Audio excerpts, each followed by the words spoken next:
what are some red flags that you have when buying properties? Things that you must avoid. All right. Philippines kasi there's a lot of peculiarities na hindi mo siya, even if you're an avid researcher, kunyari mahilig ka manood ng YouTube videos, a lot of the videos on real estate are based in the States. And here it's a little bit different. You know, the rule of law isn't as strong. You can't just evict someone, right? Even if you have all the rights. So for me, one of the red flags talaga is kung meron siyang squatter. And that squatter can prove, right? Can prove na matagal na siya nandyan and you have not made any attempts to remove them or claim that it is your property. So when they can prove that, and usually squatters are already getting more hindi complex, but they are getting more savvy. A lot of them also know legal law. They know that you cannot evict them. You need to go through court. And when you are going through court, most likely it will involve settlement. Kumbaga, more than 50% chance you'll need to pay them to evict them. And that amount will rely usually on them if they will accept that amount. So that's one thing. I would avoid squatters, especially matagal na dyan. So if you're buying a property na merong squatters, make sure that it is in part of your contract to sell that the current landlord evicts those squatters themselves and erects a perimeter wall. Right? So para hindi naman bumalik agad, those things are necessary. If you're doing it yourself, you better have strong ties to the police and a friend inside City Hall. It's going to be hard. Those are voters. Right? So that's one red flag. Uh, Another one is if you're Hype, those are buying voters. right. Oh, sorry kung may nakikinig na politician, pero ganyan talaga ang mundo dito.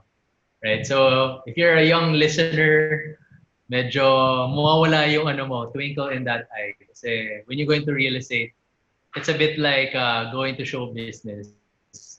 You're gonna meet a lot of older people who want to mess you up. So another thing is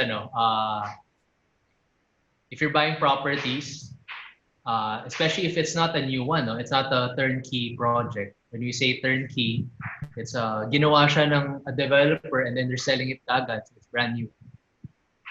You want to look at what's the owner like. Is it a sole owner, or a lot of private individuals, or is it owned by a corporation? And what sort of sale are they trying to give? Are they trying to offer?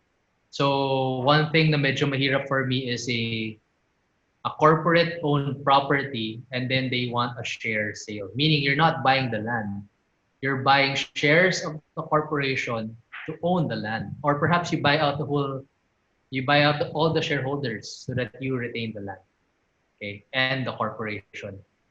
So if you guys still follow me, um, what happens there kasi is you also inherit everything from the corporation if you buy all the shares. That means if they have bad debts, if they have legal cases, if they have labor cases, you inherit all of those. So it is up to your due diligence to to research and find out all of these things. Hindi yan trabaho ng seller na sabihin sa'yo, oh, ito meron akong kaso.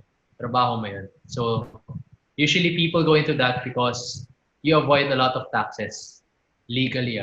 You legally avoid a lot of taxes if you go through a share sale. So that's one. So it's like a scam. It's like a sneaky scam. Now, okay, we're selling you all Sometimes. our problems, but we're not gonna tell you what our problems are. Ganda ng lupa o bilhin mo. Parang ganun.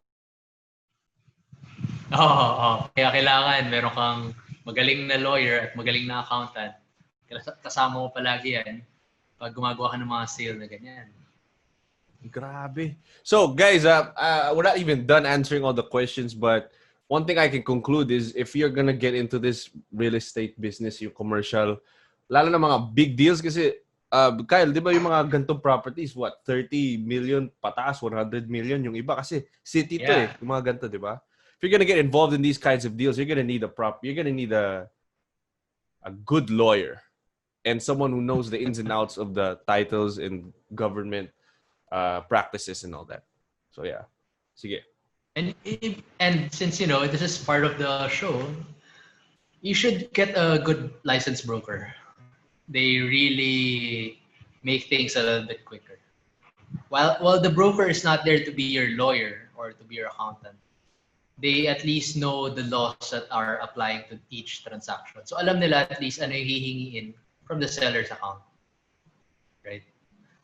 Another thing, if you look at the history of the Philippines, a lot of our lands are agri, previously agri, and then passed on to their next of kin, generations yan. So a lot of the land in the provinces are owned by, I would say, clans that don't know each other. They may share the same name, but they barely know each other. So that's another red flag for me because sobrang daming owners. Because if there is one owner, kunyari, there are, let's say, a dozen owners, and then one owner, right? Nag-usap na kayo about price, talk to the 11 owners na, let's say, from Luzon to Mindanao, dyan na sila nakatira, kinausap mo na sila lahat. But there's one owner that says, no, I don't want to sell at that price. Hindi mo tutuloy yung sale na yun. So that's also a difficult thing if you have a lot of owners. So it's May better mga if... ganun. Isang lupa, maraming owner, hindi magkakakilala. Yeah. Yeah, and ang pinakamaganda dyan is meron kang hawak na SPA or a Special Power of Attorney. These are waivers wherein individuals will give their right to, let's say, their relative, their next of kin, or their attorney to decide on their behalf. So let's say 4 owners will have a special power of attorney given to one other owner. So at least you talk to one and that person can decide for all 4. That's one thing you can do. I guess one story of mine is, dahil ko na experience sa ganyan, is sibling rivalry naman. So we went to Maginhawa. It's an old house. It's a nice house. It's near street, the food park, right? So we talked to the brother, and he's a former action star, like from the 80s era. Bigote, macho, ganun. And he was talking to us like, hey, I want to sell my house. It's dilapidated na. Nobody's really living in it. We look at it, nice house. I think we can do some repairs, save a little bit, and then turn it into a restaurant. So okay na. Meron na kaming price. Meron na kaming at least, parang this guy's willing to sell his share. Wait, you're gonna buy this for your company? Yes, for the company. Right? And then the brother comes in. He's from the States. He comes in. Hey, meron palang brother, and just talk to him. It's a done deal, sabi ng other brother. And you don't need to worry. Right? So we meet the brother, right? And then the brother tours us again in this house and tells us all about his family story. Parang, sige, be patient. Listen to all his stories, kahit it's not related to your business. He's telling us about how he became a American vet and how he fought in the war. And then he wasn't here when their mother passed away. And then he said, you know what? What price did my brother tell you? Okay, I gave him the price. And he said, you know what? Di ako masyado agree. And his brother was there, who was so surprised. Parang, ha? Talaga hindi ka agree sa price? And then the brother said, sige, increase natin by 10%. And then I'll agree to the price. So parang si brother, teka, okay, if my other brother negotiates and increases the price, that means that increase also goes to me. Parang happy siya. Sige, happy. Later on, we find out, sabi ng other brother, right, the guy from the States, sabi niya, I'm sorry, I'm not selling anymore. Sabi namin, huh? You're not selling anymore, but we agreed to the higher price that you wanted, and we're gonna pay cash. Sabi niya, actually, I'm only using this to spite my brother because apparently in that story, when their mother passed away, tinago ng brother from the other brother in the States. Hindi in-invite to the funeral and all. Parang, I'm just gonna use this amount to spite my brother so that he can see that he has this amount of money that he will never touch. And that's like an amazing story of sibling rivalries. Parang kami, oh sige na nga, wala kami magagawa dyan. We wish you luck and I hope mag-ayos kayo ng kapatid niyo. And then contact us if you change your mind. Dinamay ka lang sa gulo eh. Parang wala namang kinalaman sa inyo. Just wasted your time.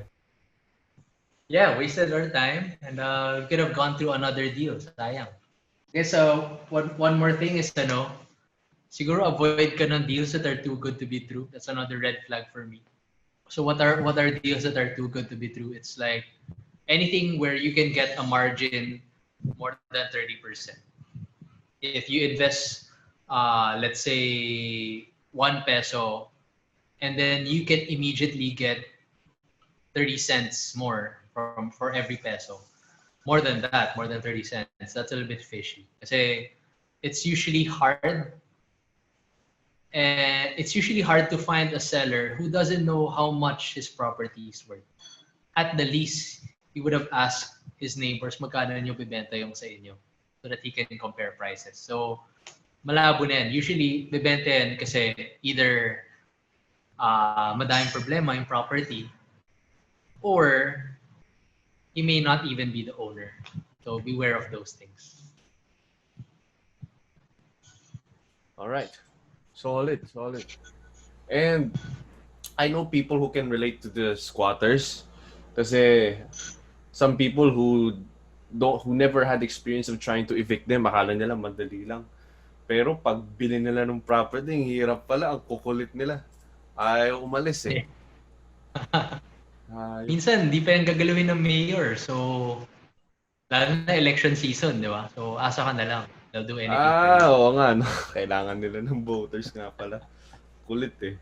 Yeah, guys, I hope you enjoyed that. I hope you got some value out of that video. If you have any other questions regarding real estate, construction, homes, please comment them in the comment section down below. Because what I'm doing is I'm gathering all those questions and I'm going to bring in people who can answer them. I'm going to be interviewing a lot more people, a lot more of these professionals. So please, kung may mga tanong kayo, comment in the comment section down below and you will see those questions answered. So again, if you enjoyed that video, hit that like button and subscribe to my channel. Hit that notification bell so that when I upload another house tour or an interview, you get to see them as soon as it's uploaded. Thank you and God bless.